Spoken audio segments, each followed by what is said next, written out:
छत्तीसगढ़ में कोरोना के बढ़ते आंकड़ों को लेकर राज्य सरकार ने बड़ा निर्णय लिया है। मुख्यमंत्री भूपेश बघेल की अध्यक्षता में आज हुई उच्च स्तरीय बैठक में आंगनबाड़ी, स्कूल, कॉलेज तुरंत बंद करने का निर्णय लिया गया। वहीं होली, शादी और सार्वजनिक कार्यक्रमों के लिए राज्य सरकार अलग से गाइडलाइन जारी करेगी। ये गाइडलाइन मुख्य सचिव की सभी कलेक्टरों से चर्चा होने के बाद जारी होगी। बैठक के बाद मंत्री रविंद्र चौबे ने कहा कि स्वास्थ्य विभाग ने प्रेजेंटेशन दिया जिसमें कोरोना के आंकड़ों में बढ़ोतरी हुई है। उन्होंने बताया कि छत्तीसगढ़ में लॉकडाउन या नाइट कर्फ्यू जैसी स्थिति नहीं है। लोग कोरोना गाइडलाइन का पालन करें। चौबे ने यह भी कहा है कि मास्क नहीं पहनने वालों पर जुर्माना बढ़ाया जाएगा। वहीं सभी जिलों में टीकाकरण और आरटीपीसीआर ज्यादा से ज्यादा होंगे।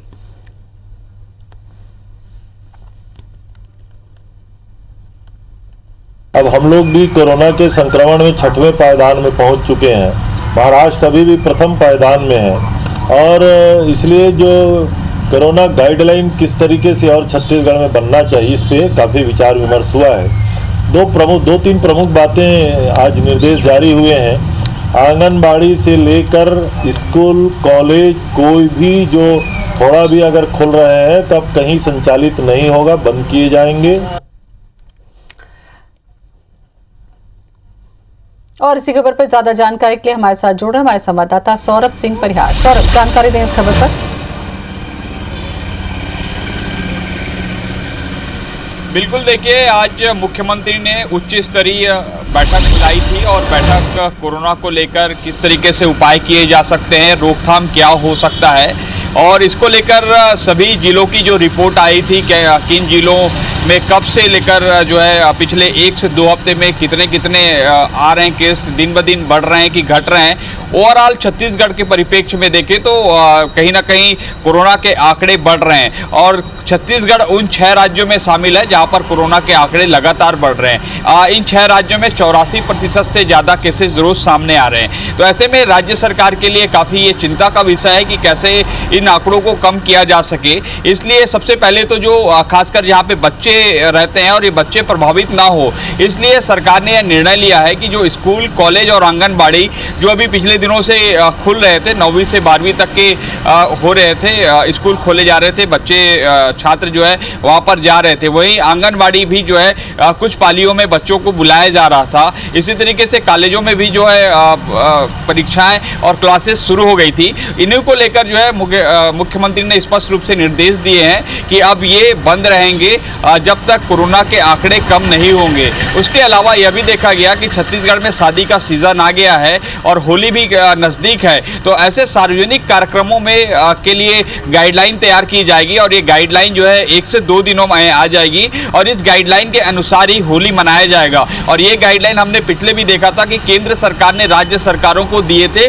जैसे हमने कल केंद्रीय स्वास्थ्य राज्य मंत्री अश्विनी चौबे से जब चर्चा की थी तब उन्होंने ये निर्देश दिए थे और साफ तौर पर बताया था। लेकिन सबसे महत्वपूर्ण यहाँ पर यह है कि सरकार जो कोरोना के रोकथाम है और उपाय के लिए जिला स्तर पर जिला प्रशासन के अधिकारियों को निर्देश दे दिए हैं और ज़्यादा से ज़्यादा टीकाकरण और जो आरटीपीसीआर टेस्ट है उसकी बात कही गई है। और उसके अलावा एक महत्वपूर्ण यह है कि अभी हम देख रहे हैं कि चौक चौराहों पर जो नगर निगम के हैं कर्मचारी हैं या स्वास्थ्य के कर्मचारी हैं वो पेनाल्टी लगा रहे हैं कि जो मास्क नहीं पहन रहे। तो ये एक फैसला ये भी लिया गया है कि जो मास्क नहीं पहनने वाले लोग हैं उस पर पेनाल्टी जो है दुगना किया जाएगा। इससे कहीं ना कहीं लोगों में एक दहशत आएगी और लोग डरेंगे कि अगर पेनाल्टी नहीं पहनेंगे तो अब जो है जुर्माना डबल देना पड़ेगा। तो ये एक बात, इस पर भी निर्णय हुआ है। और दूसरी ओर जो है मुख्यमंत्री ने कहा है कि सभी जो बॉर्डर वाले जिले, खासकर जो नागपुर, जो महाराष्ट्र से जो वाले जिले हैं उन जिलों पर स्क्रीनिंग टेस्ट किया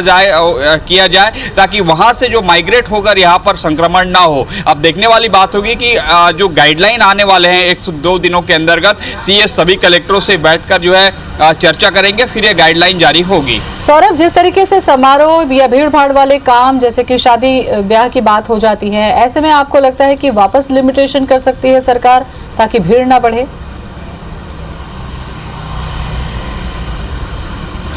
बिल्कुल, देखिए पिछले समय हमने देखा था कि जब कोरोना गाइडलाइन बनाया गया था तो कहीं ना कहीं लिमिटेशन कर दिया गया था। अगर शादी की बात करें तो वर पक्ष से 20 लोगों को रखा गया था, वधु पक्ष से 20 लोगों को रखा गया था। इसी तरीके से जो सार्वजनिक कार्यक्रम है, खासकर जो धार्मिक कार्यक्रम है, उसमें भी जो है बाउंडेशन लगा दिया गया था, मंदिरों को बंद कर दिए गए थे, हमने देखा गया था। कुछ टाइम के बाद जो है कुछ समय दिया गया था दर्शन करने के लिए लोगों का। तो इसी तरीके से अन्य अलग अलग गाइडलाइन हो सकती है। हो सकता है कि बाजार के लिए भी कुछ समय निर्धारण करें। जैसे हमने पहले देखा था कि कुछ दुकानें जो है कुछ समय के लिए खुलती थी, तो कुछ बाजार उस बाजार पे ही जो है कुछ पाबंदियां रखी गई थी। तो अब देखने वाली बात होगी कि नई गाइडलाइन आ रही है तो वो उसमें क्या क्या चीजों को शामिल किया जा रहा है और इससे क्या मंदिरों का भी जिक्र किया जाएगा, क्योंकि नवरात्र लगने वाले हैं अप्रैल में, और आपको याद होगा कि पिछले साल का नवरात्र कब आया और गया पता ही नहीं चला। तो क्या लगता है आपको कि इस बार नवरात्रि में भी देवी मंदिरों के लिए भी कुछ गाइडलाइंस हो सकती हैं?